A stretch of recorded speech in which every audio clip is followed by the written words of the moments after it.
Ang Army Laang Kawal News Team ay isang grupo ng mga sundalo na handang tumulong sa anumang proyekto, tulad ng pagtatayo ng kubo, bakuran, o anumang gawain na kailangan ng kanilang grupo.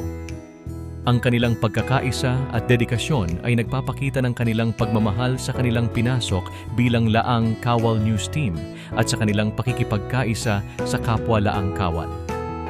Pagkakaisa sa anumang gawain.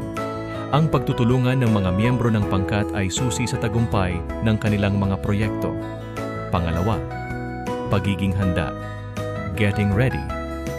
Ang mga miyembro ng pangkat ay handang tumulong sa anumang pangangailangan, hindi lamang sa paggawa ng news magazine. Pangatlo, paglilingkod sa kapwa. Service to others. Ang grupo ay nagpapakita ng dedikasyon sa paglilingkod sa loob man o labas ang kampo, sa pamamagitan ng pagtatayo ng kubo at bakuran. Pang-apat, pagiging responsable, being responsible. Ang mga miyembro ng pangkat ay nagpapakita ng pagiging responsable sa kanilang mga gawain, mula sa paggawa ng news magazine hanggang sa pagtulong sa mga proyekto ng komunidad.